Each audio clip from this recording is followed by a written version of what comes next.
Sí, otro día más, ya son el lunes, son las 8:07, estamos juntos por Chile, estamos juntos para formarnos, porque es importante formarse, porque si no nos formamos no podemos transformar nada. Así que hoy día está con nosotros Juan Lurs, que es periodista de la Chile, es máster en marketing político de la Universidad Autónoma de Barcelona, fue secretario ejecutivo de la FECH, es coordinador de comunicaciones de la plataforma juvenil No Gracias, que está por el rechazo, y también es asesor de la bancada de la UDI. Así que eso, hoy día nos va a hablar de contracultura. Adelante, Juan. Muy bien, pues. Oye, solo un par de precisiones, que a pesar de que yo estuve en la Chile, terminé titulándome de la Católica. Ah, ya, perfecto. Y en el caso de Neogracia, estuve en la primera etapa como coordinador y hoy día colaboro como un ciudadano común y corriente. Ya. Todo lo demás es verdad. Bueno, les preguntaba hace un rato que si alguien sabía quién es este personaje de la foto. Su nombre es Michelle Graves, el vocalista de Misfits. No sé si ubicarán esa banda, pero es una banda cuyo género se denomina el horror punk, eh, que es bien famosa, de hecho, pero es famosa underground, nivel que estaba lleno, por ejemplo, gente de la primera línea con poleras de Misfits, siendo que su vocalista es un furibundo republicano. De hecho, inventó un movimiento que se llama el Conservative Punk. No fue tan exitoso, pero sí un personaje que creo que ilustra muy bien la idea de la contracultura. Y bueno, para poder empezar esta reflexión, que yo creo que es más que nada como les decía, una reflexión, una colección de pensamiento y de referencia, que obviamente vamos a ir complementando a medida que vayan saliendo sus dudas. Vamos a empezar. Lo primero, yo creo y que cae de cajón, es entender un poquito o qué entendemos por cultura. Para efectos de esta reflexión, yo me voy a centrar en la tercera definición, que dice conjunto de modos de vida, de costumbres, conocimiento, grado de desarrollo en la arte, científico, industrial en una época, grupo social, etcétera. Hay que entender una cosa, que es que la cultura se puede dar en todo tipo de grupos humanos. Nosotros podemos tener una cultura dentro de nuestro grupo de amigos, que tenemos ciertas dinámicas, tenemos ciertos chistes internos, nos movemos, bueno, en un espacio físico o en el espacio-tiempo determinado, vivimos en esta época, por lo tanto nos condicionan cosas, etcétera, etcétera, etcétera. Para hacerlo más concreto, son los valores, las costumbres y formas que condicionan la interacción de los pueblos. Me refiero desde esa óptica, ¿vale? Porque también podríamos entender cultura como el cultivo, como las artes, etcétera. Está todo muy, obviamente, está todo conectado, pero para estos efectos me voy a referir a los valores, a las costumbres, es decir, las tradiciones, y las formas, que eso se condiciona tanto por las condiciones socioeconómicas, por los medios de producción y un montón de cosas más. Pero la forma en la que interactúan los pueblos, ¿vale? Y lo primero que quiero decir es si conocen a este personaje, su nombre es Antonio Gramsci. Antonio Gramsci es uno de los fundadores, bueno, el fundador del Partido Comunista Italiano, y él es interesante porque analiza el marxismo desde una óptica distinta a cómo se había hecho hasta ese entonces. Básicamente lo que plantea es que los modos de revolución que planteó Marx, o mejor dicho, Marx deja la teoría pero no deja tanto el modo, por lo tanto lo que nosotros vamos a entender por marxismo-leninismo, o sea, por marxismo ortodoxo, el marxismo-leninismo, es el marxismo con el método de Lenin, ¿vale? Eh, Él analiza que el marxismo-leninismo, o el marxismo ortodoxo, se queda corto para Occidente. ¿Por qué? Porque dice que básicamente en Oriente es posible hacer la revolución en ese estilo, que es llegar, tomar el poder y ejercer una dictadura para luego ejercer un gobierno muy largo de transformación, etc. Él plantea que por las formas que tiene y por la cultura sobre todo que existe en Occidente, ese camino no va a funcionar. Y lo dice básicamente porque existe dos cosas que son muy importantes en el Occidente y que en el Oriente funcionan de forma distinta. La primera es la sociedad civil, es decir, existen muchos actores eh, que tienen incidencia en las políticas y en las cosas que pasan en la vida pública, que no solamente pasan por el Estado, por los poderes del Estado, los grupos de presión, de un lado u otro, las distintas opciones valóricas, etcétera. Y además advierte una cuestión que es fundamental, que es que eh, si bien en Rusia, por ejemplo, había una fuerte presencia de la Iglesia Ortodoxa, la forma de organización de la Iglesia Ortodoxa es muy distinta a la de la Iglesia Católica. ¿Por qué? Porque la Iglesia Ortodoxa, básicamente, tú tienes iglesias por territorios o por macro territorios. En cambio, la Iglesia Católica es una para todo no, no, para todo el mundo, pero que en Occidente ejerce una particular fuerza. Es decir, estamos hablando de países católicos: Francia, Italia, España, bueno, obviamente Latinoamérica también, si lo llevamos más allá, pero estamos hablando de una cuestión que es mucho más fuerte y que va mucho más allá del poder político, es un poder cultural, ¿vale? Y que sí, obviamente tiene una, tiene una centralización importante a través del Papa. Lo importante en eso es entender que Gramsci dice, ok, para poder hacer la revolución en Occidente, vamos a tener que hacerlo distinto. Y la forma de hacerlo distinto es atacando primero la cultura. Es decir, vamos a construir primero, vamos a instalar nuestras ideas en la cultura, es decir, a través de los intelectuales, los artistas, en los entornos universitarios, y después de eso el poder va a venir por añadidura. Esa es una cuestión que es sumamente reveladora, eh, es probablemente una de las cuestiones más importantes o de las innovaciones más importantes que se dijo dentro del marxismo, y que de hecho no fue automático, no se le hizo caso al tiro.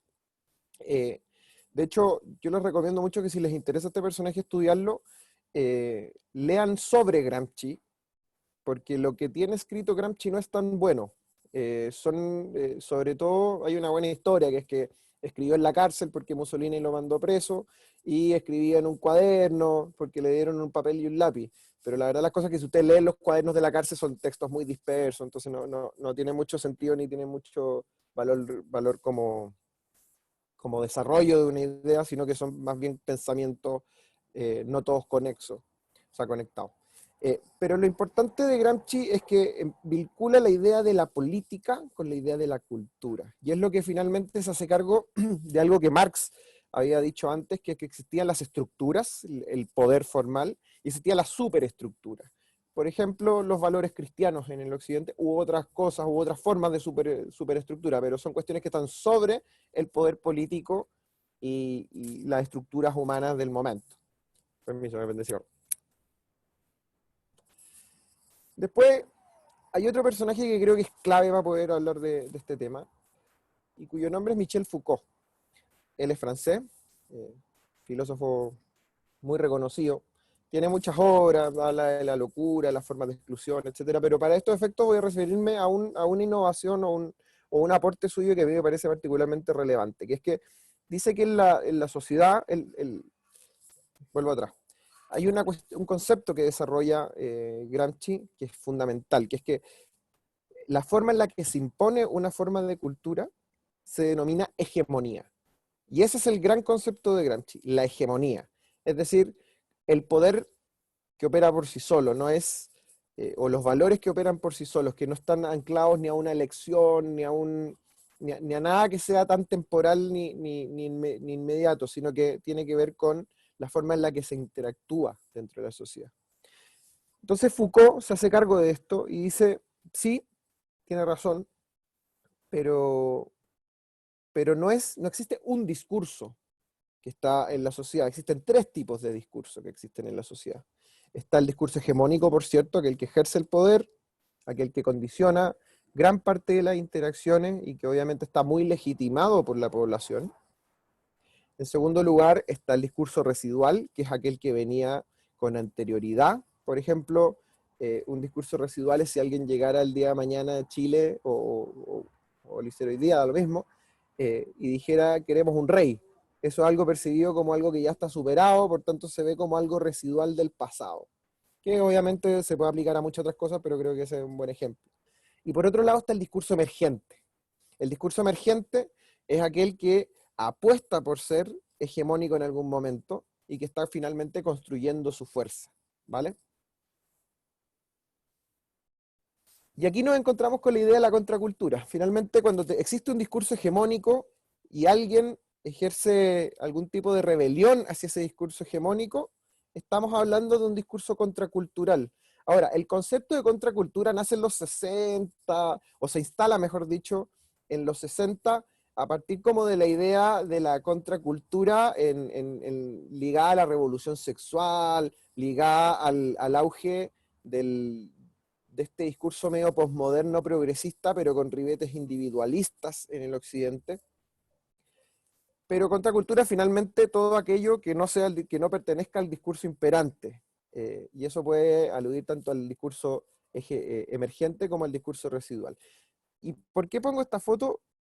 Porque hay una cuestión que creo que es clave entender, que es que mientras más instalado está un discurso, más fáciles son las formas de rebelión contra ese discurso. Es decir, eh, no se condiciona solamente por el ejercicio político propiamente tal, sino cuando ya es algo que te invade o que se instala en entornos ya más cercanos, más íntimos, no levantar la mano puede ser una forma de rebeldía y por tanto de contracultura.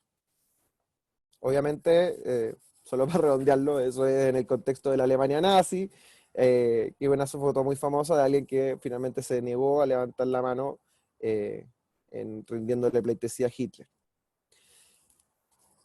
Y quiero también poner este ejemplo porque una cosa es la contracultura y otra cosa es la provocación, el ser provocador, el ser deslenguado, que es como el típico ejemplo del artista que dice lo que cree el Chino Río. El Chino Río no es contracultural, el Chino Río es él, es un personaje provocador. Dalí es lo mismo. Dalí es lo mismo, y voy a citar un ejemplo suyo. Dalí era catalán. De hecho, vivía es muy querido y muy respetado en Cataluña, y vivía en un castillo cerca de Barcelona, no tan cerca, pero medianamente cerca de Barcelona.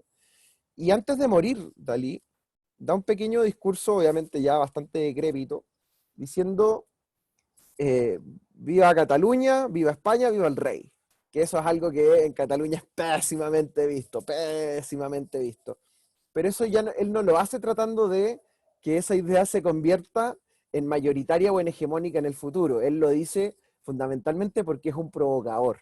Entonces creo que es importante hacer la distinción entre aquello que puede ser mayoritario, que puede ser hegemónico, que puede convertirse en la cultura, versus aquello que es testimonial y que básicamente refuerza una idea de rebeldía en un personaje en específico. Lo que les quiero decir es que una buena contracultura, y con esto yo lo quiero aterrizar más a la política, un buen discurso político que apunte, que quiera hacer política de verdad, tiene que tener una lista cultural, pero sobre todo también tiene que aspirar a ser hegemónico. Porque lo que es testimonial, lo que se queda solamente en el nicho, eso es de una tribu urbana. Eso no es una vocación de mayoría. Y fundamentalmente hay que pensar esto en términos de que cuando uno defiende valores, defiende ideas, lo hace con la idea de que se conviertan en mayoritarias. Y no en una elección en específico, sino que se conviertan en mayoritarias en el largo plazo. Un buen ejemplo, creo yo, también son los gobiernos de la concertación, donde efectivamente se gobernó con ideas que no eran las tradicionales de la centroizquierda. Y eso quiere decir que había una batalla cultural que ya estaba librada y una hegemonía cultural también que ya estaba lograda a partir de las ideas de la libertad, porque se habían logrado instalar ya no solo en Chile, sino que en todo el mundo, o en gran parte de Occidente, mejor dicho. Ahora, esto yo creo que también es una cuestión que hay que entender y vamos a darle un par de minutos porque creo que tiene toda la trascendencia del mundo. Esto se llama la ventana de Overton, ¿vale?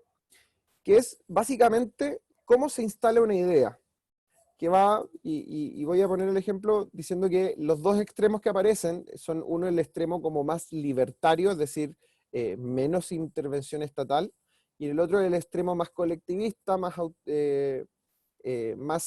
socialdemócrata, socialista, más puro, desde lo más moderado hasta lo más puro. Pero pensando lo siguiente, una buena idea que aspire a influir en el debate, nunca va a empezar estando en el ámbito de lo político y lo popular. Una buena idea que es disruptiva va a empezar siempre en el ámbito de lo que es impensable o de lo que es radical. ¿Y cómo se va a ir convirtiendo en político o popular? Eso es la medida de que se pueda, uno, repetir la suficiente cantidad de veces en el debate, que tenga la mayor cantidad de voceros, pero sobre todo entendiendo de que las mayorías no son estáticas, se construyen. Y así hay un montón de cosas que hoy día pueden ser incluso una realidad y que en su momento eran una locura. tengo un ejemplo que creo que es bien clarificador. Cuando yo entré a la universidad el año 2008, hablar de educación gratuita era ya soviético. Era una cuestión absolutamente fuera de cualquier aspiración de moderación. Era estaba entre lo impensable y lo radical, porque hablar de educación gratuita en ese momento era insospechado en Chile. Aclaro que yo estoy en desacuerdo con la educación gratuita, pero lo que quiero decir es que por medio de una campaña muy consistente, muy sostenida, se logró ir empujando el carro hasta convertirla en algo popular y finalmente en un cambio político. Porque cuando se aprueba la educación gratuita, la gente que hacía un par de años había estado muy claramente en contra, terminó siendo su mayor promotora. Porque también hay que entender una cosa, que es que ¿quiénes son los que hacen las leyes? ¿Quiénes son los que toman las decisiones políticas? Son los políticos. Y los políticos siempre tienen el incentivo de generar reelecciones. ¿Por qué? Porque finalmente su cuota de poder se tiene que ir reevaluando cada cierto tiempo. En el caso de los alcaldes, bueno, en Chile los periodos son de 4 años, en el caso de los senadores son de 8, pero finalmente ellos ya llegan a tomar una decisión de una pega que ya estaba hecha, que es el posicionamiento de un tema y de tomar algo que sonaba en un momento impensable o profundamente radical y convertirlo en algo que sea razonable e incluso en política pública. Esto hay que entenderlo muy bien, porque eso significa que ya no solamente cuando hablamos de cultura, sino que cuando hablamos de política propiamente tal, las cosas cambian.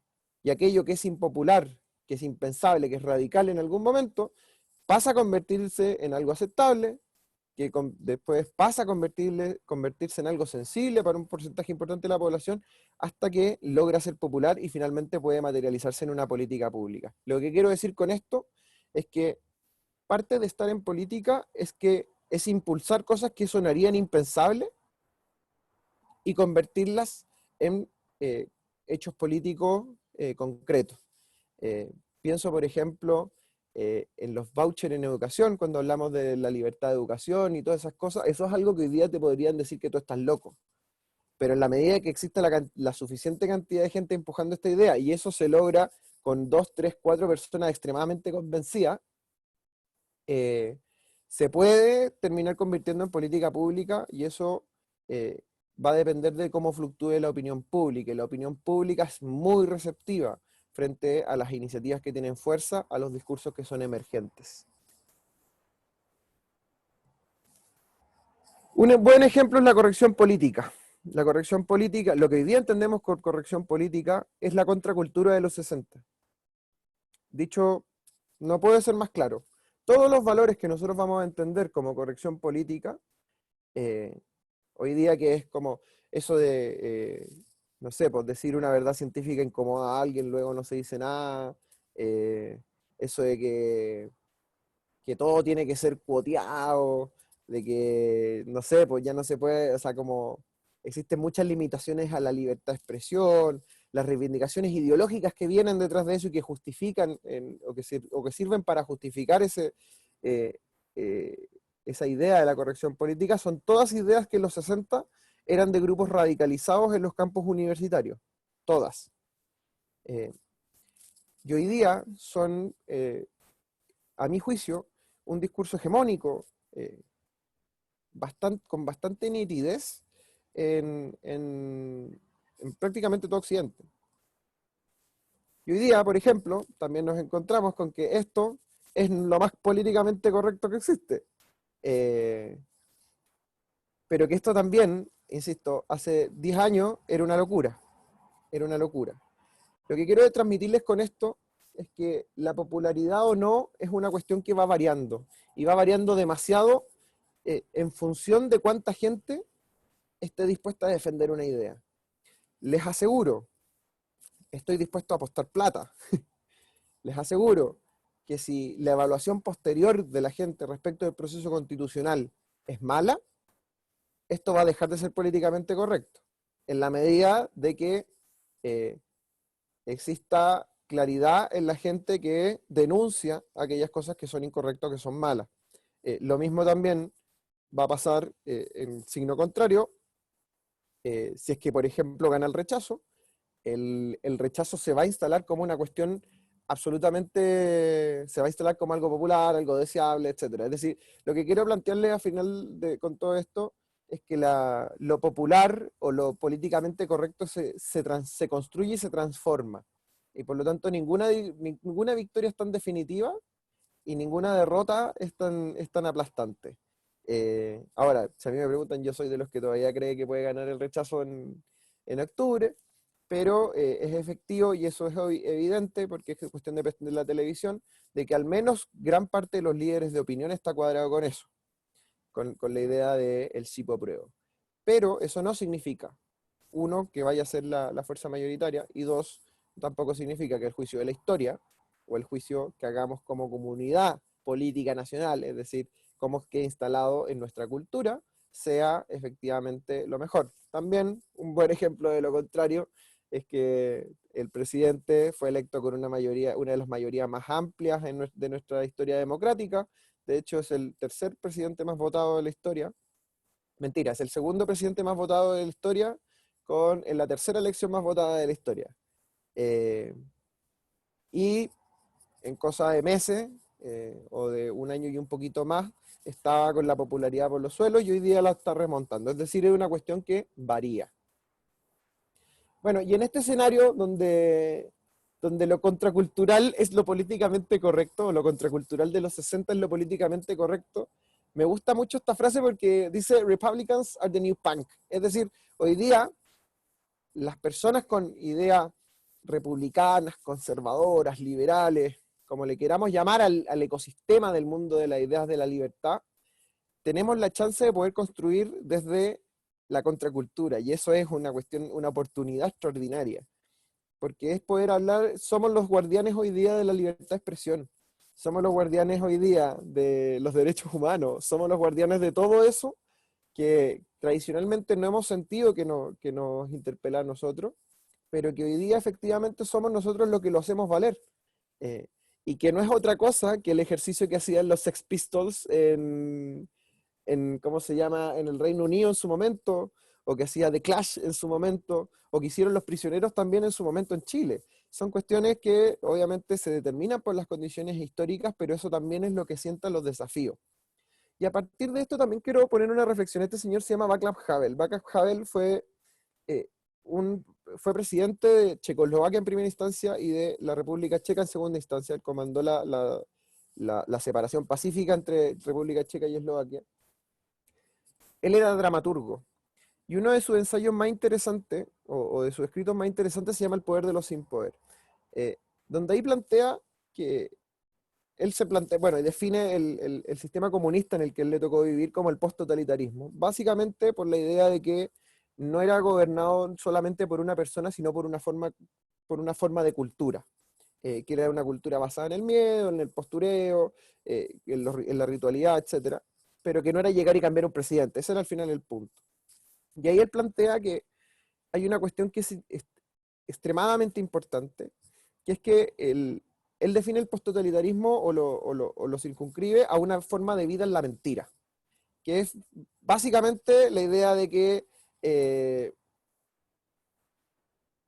de que para alimentar el sistema, o mejor dicho, de adecuar la realidad a una tesis y no la tesis a una realidad. Es decir, eh, creer que un pensamiento va a definir lo que yo estoy viendo en la realidad y no al revés, que es que la realidad sea lo que permea el pensamiento. Y frente a eso plantea que la principal forma de rebelión, o la primera, o la más íntima, o la que puede ser lo que es el poder de los sin poder, es la vida en la verdad. Es el hacer lo que tú crees, es decir lo que tú sientes, es el actuar conforme a tus valores, tus creencias y tus ideas. Es el no dejarte el no quedarte callado cuando todos esperan que te quedes callado, el no ser políticamente correcto cuando todos esperan que seas políticamente correcto. Y esa es finalmente no solamente la forma de derrotar un discurso que hace que te puedas sentir oprimido, sino que es la forma de vivir la vida desde una perspectiva moralmente correcta, que es la vida desde lo humano, es del ser quien eres. Y esa cuestión creo que es una reflexión muy importante cuando uno siente que, y yo creo que le pasa mucho, que, que las ideas que impulsa muchas veces pueden ser mal vistas o minoritarias en algunos espacios. eh, Recalco en algunos espacios porque no son minoritarias a nivel del país completo. eh, pero frente a eso, yo creo que la reflexión de la necesidad de vivir en la verdad, el de ser coherente con uno mismo y defender lo que uno cree con claridad, con certeza, y sobre todo no dejándose permear. Él ocupaba un ejemplo que a mí me parece extraordinario, que es que existe una obra de teatro que se llama El nuevo traje del emperador. Aquellos que la conozcan van a saber que finalmente se trata de un tipo que llega, de un vendehumo, que trata de engrupirse al emperador y le dice, le traje un muy buen traje, emperador. Ah, en serio, sí. Y le dice, ya, pásamelo. Y le pasa, y le hace así, ¡pum! Y le pasa. Y dice, pero si aquí no hay nada. No, pero emperador, usted, ¿cómo no? A ver, esta finísima tela, lo que pasa es que no todo lo, solo las personas más finas y más cultas la pueden apreciar, el resto no está a la altura de esta cosa. Bueno, y el emperador sale finalmente en pelota, vestido con estos supuestos ropajes, hasta que llega un niño y dice, oye, pero si el emperador está desnudo. Y ahí todo el mundo se empieza a dar cuenta y se genera un efecto que es muy interesante, que es el efecto de hacer patente una verdad que es evidente y que todos saben, pero hay un engaño colectivo que sostiene lo contrario. Bueno, el efecto y al final eso es lo que plantea Havel en su idea cuando plantea de vivir en la verdad. Hay que decir cuando el emperador está desnudo. Hay que decir aquellas cosas que nos parecen ridículas. Hay que decir aquellas cosas que nos parece bien que se hagan. También obviamente reconocer aquellas cosas en las que muchas veces nos podemos haber quedado cortos o, no, o haber tratado de adaptar nuestra tesis, o sea, nuestra realidad, la realidad a la tesis, no la tesis la realidad, pero en la medida de que seamos honestos intelectualmente, que creamos en lo que, en nuestros valores, que defendamos con coherencia, con respeto y convicción aquello en lo que creemos, vamos a estar viviendo en la verdad y eso no solamente es mejor para la sociedad, sino que es mucho más gratificante y mucho mejor para el ser humano, porque ese es el camino más humano, el ser coherente con uno mismo. Y solo quiero, para cerrar, decirles que para poder construir una cultura hegemónica, es decir, poder hacer mayoritarias las ideas de la libertad, de la responsabilidad individual, del respeto a las tradiciones, de que es finalmente la herencia que nos transmiten no solo nuestros abuelos, nuestros bisabuelos, etcétera, que es la construcción de un país que ha sido bastante más larga que el desarrollo de una generación. Eh, lo único que se necesita es gente que quiera tirar el carro, que lo diga con claridad y que no esté dispuesta a pedir perdón por ser coherente consigo mismo. Eso yo creo que es la principal reflexión que les puedo dar, además de obviamente recalcar la idea de que esta cuestión no es algo que esté determinado, no es algo que hoy día funciona así, por lo tanto va a funcionar así toda la vida. Y así como la vida puede ser peor, como no hemos dado cuenta en muchos sentidos, la vida también puede ser mejor y tenemos la responsabilidad de impulsar ese carro. Eso. Oye, muchas gracias, Juan, tremendo. Yo te tengo un par de preguntas y no sé si también en el público alguien tendrá alguna pregunta que la haga saber por el chat, porfa. Encantado. Oye, la primera, ¿cómo has sido tú un actor de contracultura? ¿Cómo has hecho tú esto que estáis presentando?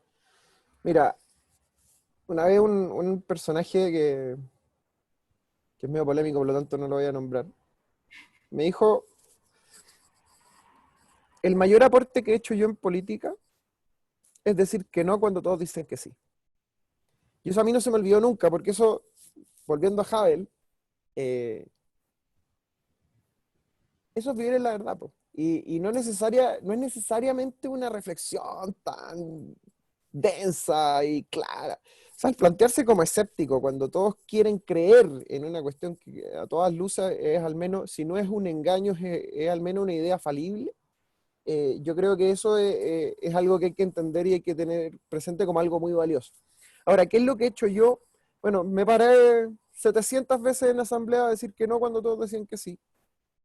Eh, pero 700. Y lo decía y lo argumentaba. Me eché auditorios enteros encima.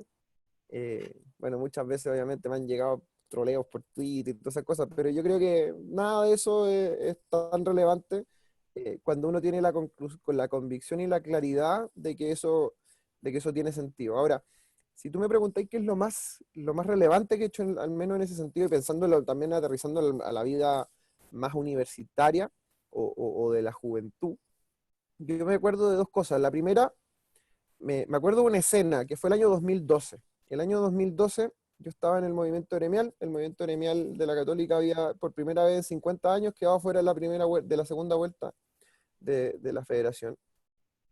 Y nos tocó reconstruir una cuestión bien desde cero y con un ambiente bien cargado, porque probablemente no todos se acuerdan, pero hubo un tiempo en que las federaciones de estudiantes eran noticia en todos los diarios y en todos los canales de televisión, y todos los diarios y todos los canales de televisión nos daban por muertos, eh, lo que era bien violento. Pero a partir de eso fue que decidimos no solamente quedarnos en la esquinita y decir, oye, ¿sabéis qué? Nosotros seguimos siendo lo que hemos sido todos estos 50 años, jajajaja, y quedar afuera de la segunda vuelta el año siguiente. No, no, no. Dijimos, y exploramos algo que yo creo que tiene todo el sentido del mundo. Dijimos, la gente cree en los proyectos de gente que no está convencida. O sea, atrae mucho más una persona que puede decir un discurso que a lo mejor golpea un poquito más, pero que dice y habla desde una convicción clarita, que una cuestión muy moderada, muy insípida, etc. Entonces, con esto no le estoy diciendo que se vuelvan unos radicales de la política, po. Le estoy diciendo que finalmente la convicción atrae, y atrae mucho. Y a partir de ese año empezamos un proceso que derivó el año siguiente ganando la federación, pero que tuvo, yo creo, el hito más bonito cuando pasamos de haber quedado por, no sé, fueron como 2000 votos que quedamos afuera de la segunda vuelta en un año, pasamos a perder por 100 la segunda vuelta el año siguiente. Y la construimos sin ningún presidente centro alumno, sin ningún tipo de nadie particularmente conocido. Le hicimos solamente un grupo de personas muy convencidas y eso atrajo y empezó a generarse una bola de nieve que yo creo que fue bien notable. Y también el ejemplo de No Gracias creo que también es un muy buen ejemplo de eso. Cuando armamos esta cuestión, nos juntábamos un grupo de cabros que decíamos, o sea, estábamos en Star Wars, hay que creo que en Star Wars los rebeldes se juntan como en un planeta terrible, escondido, y como en una cueva, y todo como muy secreto, porque puta, todos te quieren cagar ya. Era como un poquito esa idea y dijimos, ¿sabéis qué? La misma idea. La gente convencida que no pide perdón por lo que cree, atrae, atrae, atrae. Hicimos una primera actividad esperando a que llegaran 40 personas y llegaron 250. Y a partir de eso empezamos a activar en las redes sociales que en los pocos días llegaron miles de seguidores. Recorrimos Chile, nos faltó solo Antofagasta para lanzar la plataforma en todo el país. Tuvimos voluntarios en todos lados. Y eso lo hicimos en un mes y medio, 2 meses, a partir de una idea que nadie quería tomar. Porque eso también quiero ser súper claro en eso. Nosotros armamos No Gracia porque no veíamos a nadie más armando nada. Y veíamos que cada vez más políticos le sacaban la idea, le sacaban el poto a la jeringa, po. Y hoy día pasa un poco lo mismo. Y por eso también se reactiva, etcétera. Pero lo que quiero decir es, no porque algo sea aparentemente impopular en un momento, significa que va a carecer de energía. Y la energía es todo en política, es todo. Todo lo demás es secundario. Si una idea tiene energía, y obviamente es honesta intelectualmente y hace bien a las sociedades, eh, es una cuestión que es imparable. Y claro, ustedes dirán, oye, ya, pero hoy día el plebiscito marca poco. Oye, esta cuestión tampoco son automáticas. Eh, y insisto, yo soy de los que cree que podemos hacer un muy buen papel. Yo creo que el rechazo sí puede ganar. Pero más allá de eso, es muy distinta la forma en la que se enfrenta un proceso constituyente cuando tú tenés gente movilizada por una idea, por una cuestión clara, que defiende algo que cree que tiene sentido defender y no llega con la postura de, oye, ¿sabéis qué? Está todo malo, pero yo creo que mi propuesta es menos mala que la tuya. No, no, no. Nosotros creemos lo que ha hecho Chile y eso es súper simple y eso es súper claro. O sea, tenemos millones de razones para sentirnos orgullosos de los mejores 30 años de la historia de Chile, porque la cantidad de gente que dejó de tener piso de tierra, que tuvo a su hijo por primera vez con un cartón, que pudo subirse un avión por primera vez, es muchísima. Probablemente ustedes, yo creo que son más jóvenes que yo, pero ustedes no se van a acordar que en Chile había gente que caminaba sin zapatos. Yo los vi. Y son estas las ideas que hicieron que un montón de gente pudiera tener zapatos, pudiera vestirse bien, pudiera tener pega, pudiera tener una casa, pudiera tener transporte, etcétera, etcétera, etcétera. Entonces, respondiendo a tu pregunta, esas son un par de cositas en las que me ha tocado estar, pero yo creo que más allá de lo que uno particularmente ha hecho, es la concepción y la idea de que tiene sentido lo que uno haga en la medida de que lo haga convencido, clarito, y también, agrego una cuestión, colectivo. Acá no estamos para gente que venga a pontificar sola en el desierto, acá las cuestiones hay que hacerlas colectivas. Y eso yo creo que es una cuestión que hay que tratar de vender porque también la política viene así. Oye, lo otro que te iba a preguntar, yo pensaba, ya, pero, a ver, acá más de uno se puede confundir entre hacer contracultura y ser contrera, porque no se trata de llevarla contra todo el rato.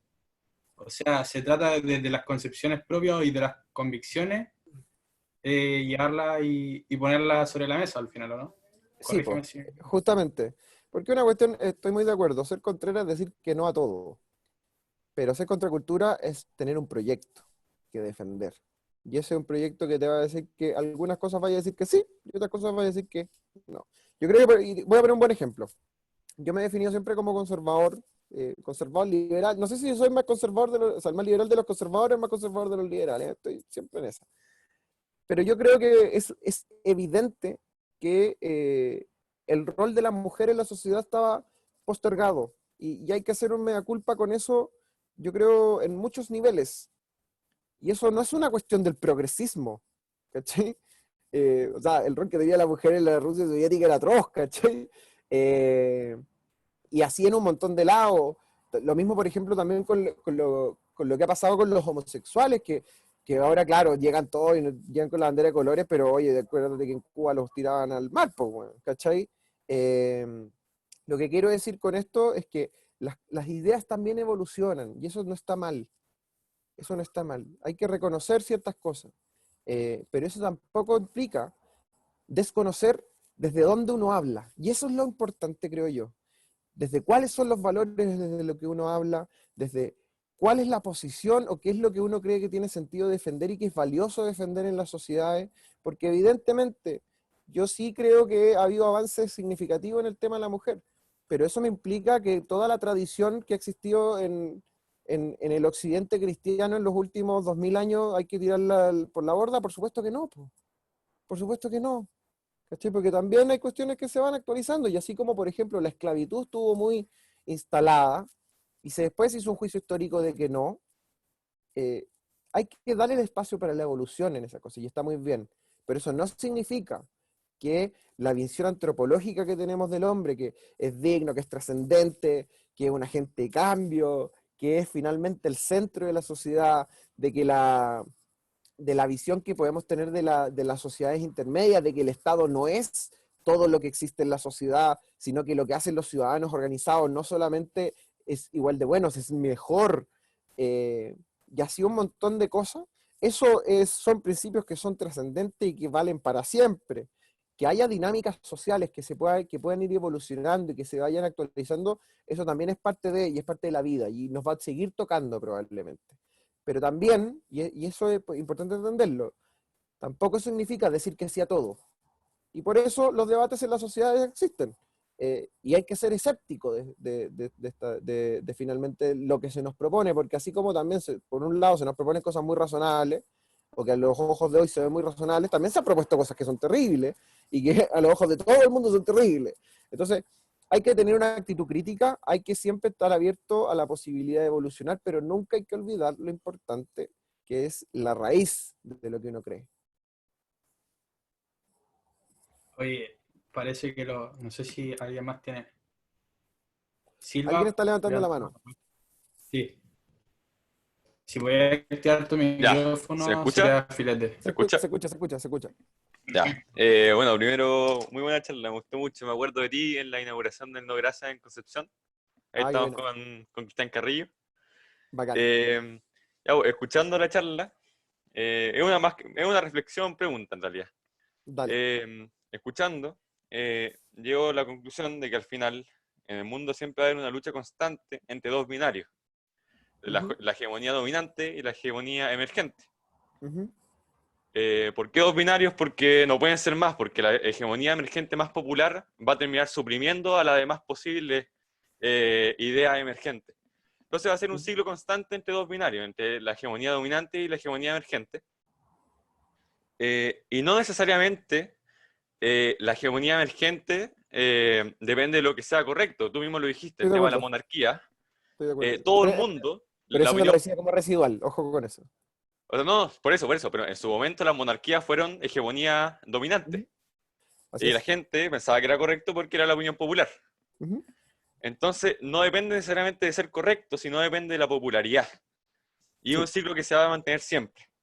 Entonces, mi pregunta es, ¿cómo podemos defender la idea que nosotros poseemos si inevitablemente en algún momento el ciclo se va a invertir y una nueva idea emergente nos va a superar, va a llegar a ser dominante? Ujú. O sea, te voy a responder de la siguiente forma. ¿Viste Star Wars? Sí, Bacán. La democracia era absolutamente dominante y hegemónica en el momento que Anakin Skywalker entra en el tablero, ¿cierto? sí, Y después la sustituyen por un imperio. La pregunta es, ¿dejó de tener sentido defender la democracia cuando había un imperio? Yo creo que no, po. no, Y ese es el punto. Cuando uno habla, y por eso creo que es tan importante, y esto lo decía Jaime Guzmán, hay que tener principios y valores graníticos, porque eso es lo único que te entrega una brújula correcta de que cuáles son las peleas que a uno le van a tocar o va a dar. Porque a ti te puede tocar circunstancialmente perder. Es decir, cuando llega Palpatine y se adueña del poder y se convierte en el emperador, ahí los demócratas perdieron. ¿Dejó de tener sentido defender la democracia? Por cierto que no. Y por eso te digo que para mí por lo menos lo más importante es hablar desde una claridad doctrinaria muy bien enfocada, porque si eres mayoría o minoría va a depender de las circunstancias y no va a depender exclusivamente de ti. Pero lo que tú defiendes dentro de ese tablero tiene toda la trascendencia del mundo y decirlo y hacerlo con claridad y defender algo que tiene sentido no solamente es mejor para la sociedad, es mejor para ti. Porque al final lo que te impulsa es a vivir en la verdad, es ser coherente contigo mismo, es eh, poder expresar aquellos deseos que tú tenés para la sociedad, entendiendo que no solamente te lo deseas a ti, porque finalmente el involucrarse en política y el decir la verdad y el vivir en la verdad es una cuestión que es profundamente orientada al resto. Es un deseo de la vida buena para todos. Y esa es una cuestión que nunca hay que perder de perspectiva. Entonces, para redondear la cuestión, lo circunstancial que te pueda tocar, es decir, de que tu idea en un momento estén arriba o estén abajo, eso, o sea, es parte de la cueva, ¿cachai? Buena o mala cueva en la vida. Po. Pero si, ¿cuál es el rol que tú vayas a jugar y qué es lo que vaya a defender dentro de, eso, de esa circunstancia? Es lo que yo creo que tiene más sentido y apostar a que si tus ideas un día pasan a ser residuales, convertirlas rápidamente en un discurso emergente. Si también hay que entender que en política no hay nadie muerto y eso yo creo que aplica también para las ideas. Hemos pasado, en la historia ha pasado de todo. Y nunca se olviden de que, o sea, si después de la Revolución Francesa terminaron teniendo un emperador, puede pasar cualquier cosa en el mundo, cualquier cosa. La historia puede girar en cualquier dirección. Y lo único que nosotros tenemos y que podemos asegurarnos de hacer es defender lo que creemos que es correcto.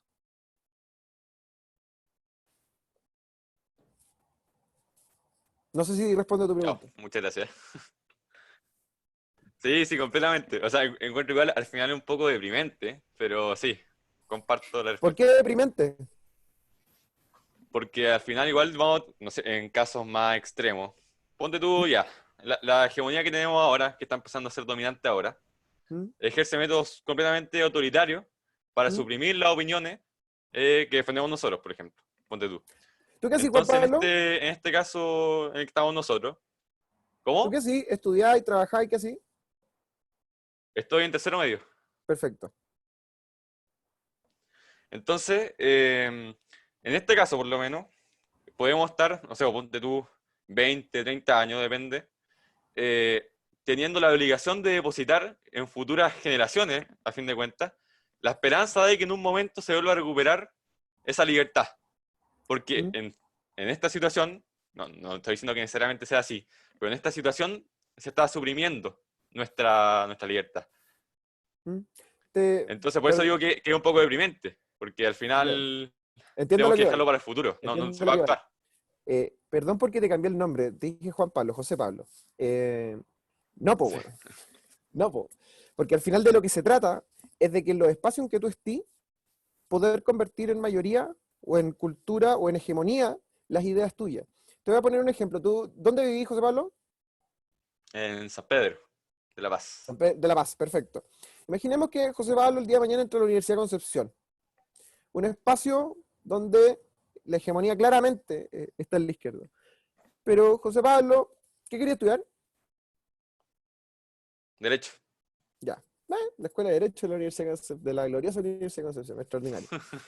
Eh, y tú llegas ahí y así una defensa clara y convencís gente, ganáis el centro alumno, convocáis a otra gente de otras facultades, empiezan a armarse y logran ganar la federación. ¿Eso a ti te parece que no es un cambio cultural?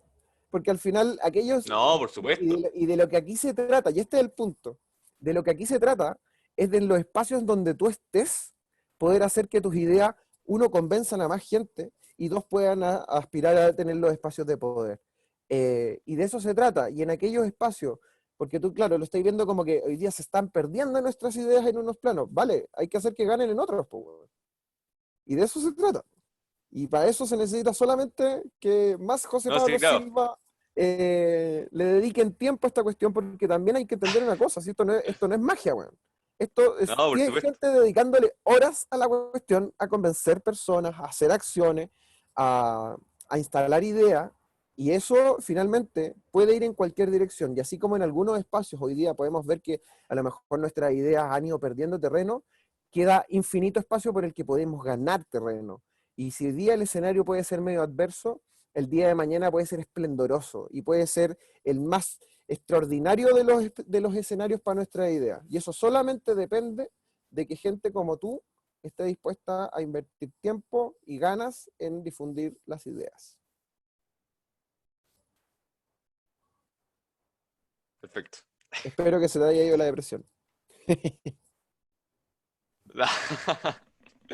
Ya, muchas gracias. Oye, Juan, ¿tú qué análisis hacís de los estudiantes secundarios? Porque últimamente se ha visto mucho estos gallos de la ACES, de la ¿Mm? CONES, como que todos Ya, los secundarios hablamos de izquierda. ¿Qué pasa ahí? yo creo que hay una cuestión bien simple, que es que en la CONES y en la ACES participan muy poquitos jóvenes. Y hay una cuestión que hay que tener clara, son los jóvenes que participan. ¿Qué es lo que yo esperaría? Y desgraciadamente yo no soy secundario, así que no puedo hacer nada al respecto. Que los jóvenes que tienen unas ideas distintas se organicen y disputen espacio. Y no ganando un centro alumno, pues eso ya lo han hecho millones. Organizando a otras personas y generando estructuras en la sociedad civil que ojalá puedan durar mucho tiempo y puedan convencer a muchos cabros. Y así como existe la ACES, la CONE, puta, existiera una organización de estudiantes secundarios que movilizara a un montón de gente y defendiera ideas distintas, así como por ejemplo también lo hicieron los padres y apoderados en su momento, como lo han hecho también en otros momentos de la historia los universitarios, porque, insisto, no es estático.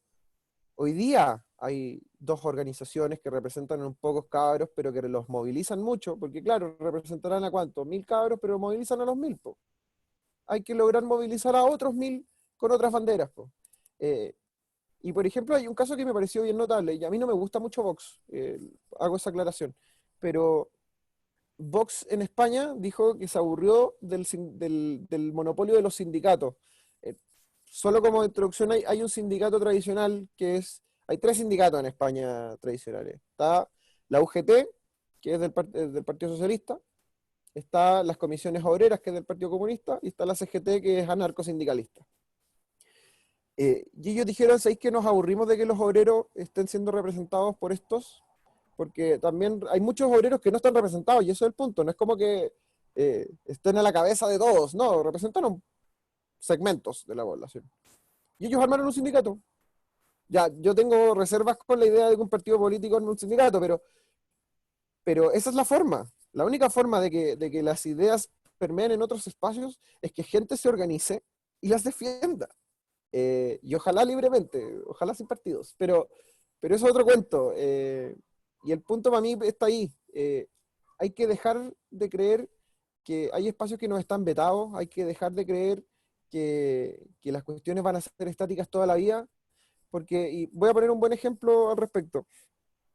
Siempre nos han dicho que los obreros son promotores del socialismo, y si ustedes analizan el caso de Polonia, que es un caso bien notable, fueron los obreros los que derribaron el régimen comunista.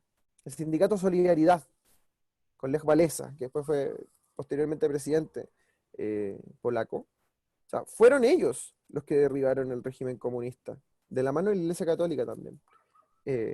Entonces, esa idea de que los secundarios son de izquierda, de que, ¿cómo se llama? De que los universitarios son de izquierda, de que los obreros son de izquierda. O sea, eso en el diario aparece así, porque los únicos voceros que hay son los voceros de izquierda, pero porque no hay más gente que quiera ser vocero de representar a otras personas. Y les aseguro que hay un montón de gente de izquierda hoy día teniendo la conversación de cómo hacen un sindicato de camioneros que sea de izquierda, ¿cachai? Mientras que nosotros estamos como, ya, pucha, ya, cuidado que los camioneros no los defiende nadie, ¿cachai? Entonces hay que tener ambición, y eso, a mí me gusta mucho una parte del himno de la Católica que habla de la noble ambición, y es para que el mundo sea mejor, tenemos que tener ambición, porque si nos dedicamos solamente a cuidar nuestro metro cuadrado, no vamos a llegar ni a la esquina, y eso solamente se consigue organizando. Y esto también es una cuestión que creo que es una reflexión importante. No solamente hay que juntar gente a formarse, que eso está muy bien, nunca van a escucharme hablar contra un curso de formación, ni mucho menos. Pero hay que hacer. Hay que hacer. Y conversar está muy bien, reflexionar está muy bien, leer está muy bien, pero hay que hacer. Y eso significa empezar a generar movimiento, que alguien llegue y se quiera integrar, oye, tú tienes esta pega, etcétera, etcétera, etcétera. O sea, empezar a funcionar con una lógica que, al menos en Estados Unidos, ya está muy instalada, que es la lógica de los voluntarios. Los partidos, la política la hacen los ciudadanos. Más allá de quién sea la persona de turno que está disputando una elección en particular, son los ciudadanos organizados, ya sea en el Partido Demócrata, el Partido Republicano, o con ramificaciones, o en el movimiento conservador, etcétera. Pero son personas que se organizan y generan acción para convencer, para llamar la atención, para poner temas sobre la mesa, etcétera, etcétera, etcétera. Entonces, no den nada por estático. Las cosas pueden, estoy de acuerdo, han empeorado en el último tiempo, pero también pueden ser mejores. Y lo que puede hacer que sean mejores es la cantidad de tiempo y ganas que pongan ustedes en revertirlo. Y sí, o sea, a ver, yo creo que sí hay gente con ganas, pero también con mucho miedo. ¿Qué les decía a esos gallos que...? Porque al final, la izquierda es muy violenta en general. ¿Mm? ¿Cómo dar la pelea sin miedo? Mira, hay una cuestión que a mí me gustó mucho. Yo cuando vivía en Barcelona me tocó un atentado. El atentado de las Ramblas. No sé si se acuerdan que se metió un camión, Sí. era una camioneta en verdad, a las Ramblas y atropelló a un montón de gente. El grito al día siguiente, que de hecho es lo que yo habría esperado que hubiera existido en Chile, el grito que se había instalado y que todo el mundo empezó a gritar de forma descontrolada durante las siguientes semanas fue: no tenemos miedo. Y hay que decirlo así, no tenemos miedo, porque si hay uno solo que lo hace, igual tiene sentido en la medida que otros lo escuchen. Y el ejemplo arrastra. Si nosotros nos dedicamos solamente a decir en nuestro entorno privado, no, si es que esto no me parece tan bien, no, hay que legitimar las cosas en el entorno público. Hay que decir las cuestiones donde creemos que tienen que ser dichas. Y la única forma de superar eso es normalizarlo. Y la única forma que se normaliza es repitiendo. Y, y para que se repita, tiene que haber gente que ponga el grito en el cielo. O sea, en el fondo uno se tiene que atrever y todos los demás se van a atrever al final. Exacto, exacto. Bacán. Esa es la única forma, porque si nos seguimos, si tenemos demasiado miedo, si esperamos tener guardaespaldas, no vamos a llegar a ningún lado. Entiendo. Felipe Godoy pidió la palabra y yo creo que con esto ya es la última pregunta, porque también Bueno, Juan... Dale, Felipe. Estoy en segundo medio y quisiera hacer un comentario acerca de lo que ustedes dijeron.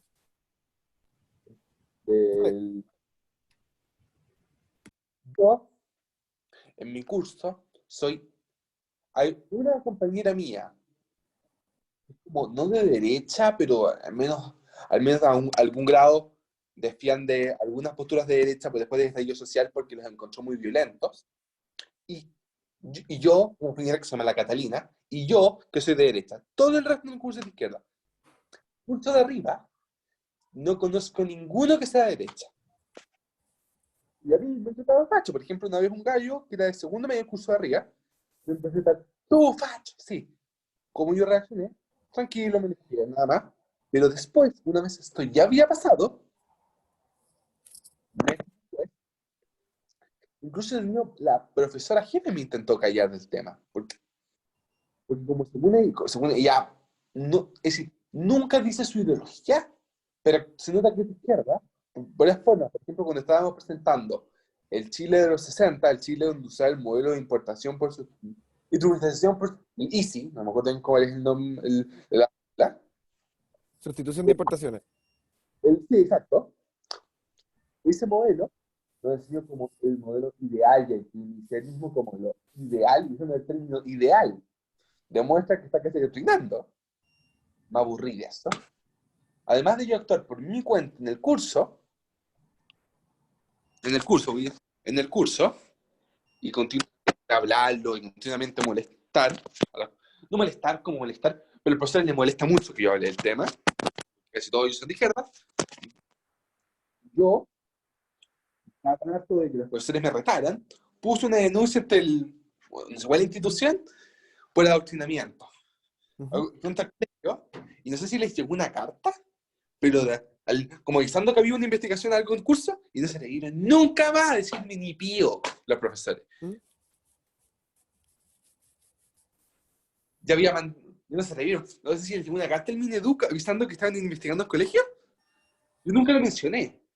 Yo me imaginaba que le iban a decir a mis papás, su hijo nos está demandando, le manda acusaciones a mis papás, pero parece, no sé si les llegó una carta porque nunca dijeron nada, pero el hecho que les llegó una carta y se tuvieron que callar simplemente porque como nos están investigando, como no podemos adoctrinar más, y ahora tuvimos la Guerra Fría y la profesora no se le dio hacer ningún comentario adoctrinativo, ningún comentario tuvo que bajar mucho su nivel de adoctrinamiento en comparación con lo que hacía antes, porque como supongo que alguien le avisó que estaban investigando el colegio, es parte del Mineduc, no se atrevió. Es decir, lo único que se atrevió fue a cuando pasábamos los modelos de la Unión Soviética y Estados Unidos de la Guerra Fría, a mencionar que la Unión Soviética se autodenominaba democracia popular, pero permitiendo que igual todos dijéramos, todos los que teníamos idea, que eran yo y la Cata,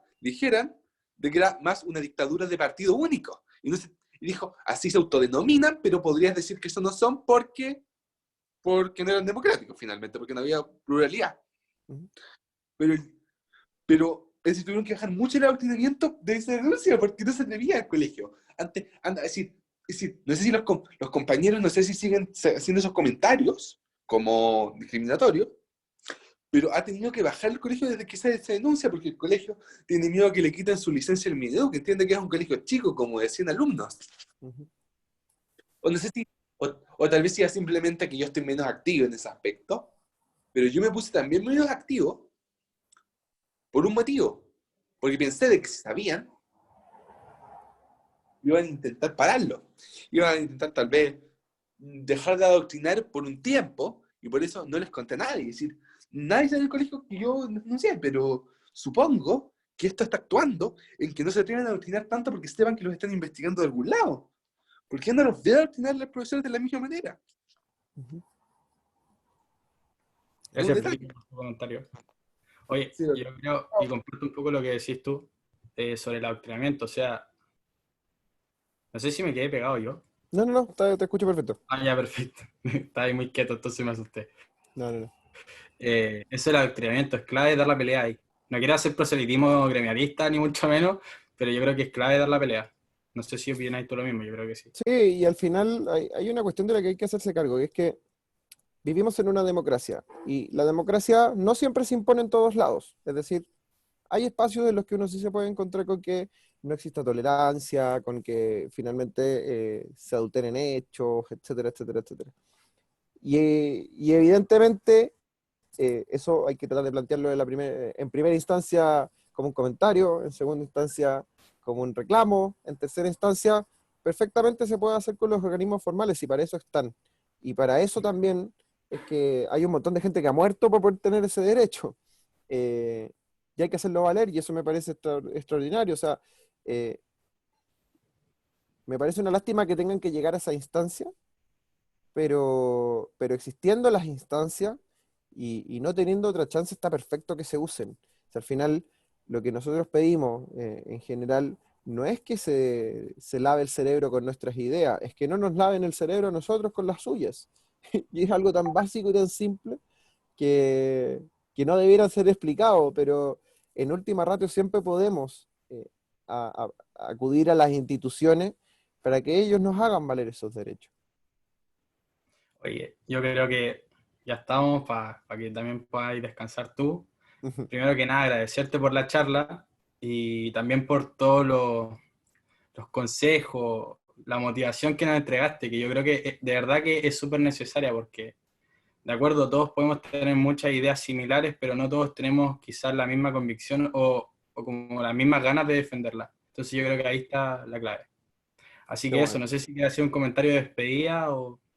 No, mira, solo para ir cerrando y no quitarles más tiempo, plantearles que la única diferencia que pueden hacer que va a hacer que sus entornos sean distintos, y con esto me refiero al entorno que ustedes prefieran elegir, que puede ser su colegio, el día de mañana su universidad, la comuna en la que viven, la región en la que viven o el país en el que viven, lo único que va a hacer que se convierta en un espacio más ameno, donde puedan imperar las ideas de la libertad, de la responsabilidad individual, de la defensa de las costumbres, las tradiciones, eh, de finalmente el imaginario liberal conservador, por decirlo de alguna forma.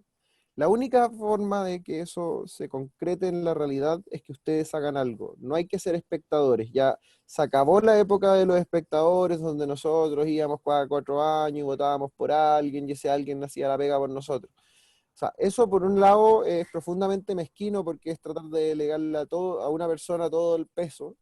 Y en segundo lugar es ineficiente porque al final las peleas grandes ya no se dan en el Parlamento ni dentro del gobierno. Las peleas grandes hoy día se dan por fuera, se dan ya sea en las calles, en las redes sociales, etcétera. Y es ahí donde los ciudadanos tienen más importancia que nunca. Por lo tanto, ustedes yo creo que tienen que entenderse como ciudadanos, ciudadanos empoderados, gente que se está formando, por tanto tiene un nivel de conocimiento mayor que la mayoría de la población, tiene algo que decir, tiene la inspiración correcta, y eso hay que materializarlo en hechos concretos. Eso es lo único que les puedo decir. Pidan ayuda en lo que necesiten y échenle para adelante nomás, po. No hay nada más que agregar. Muchas gracias, Juan, por darte el tiempo, por formarnos, para poder transformar también. Eso. Así que eso. Ahora, porfa, todos activen las cámaras para que nos podamos sacar una foto y la puedan compartir en sus redes. Obviamente etiquetando a Juan y a Juntos por Chile. Está más que claro. Eso. No sé si queréis que hagamos algún gesto en especial. Yo propondría este, pero quizás es muy... Dale, dale, dale, ¿Con este entretenido. ¿le damos? De acuerdo. Bacán. Oye, ya vos, motívense, faltan varios. Falta el Mati, falta José Pablo Silva.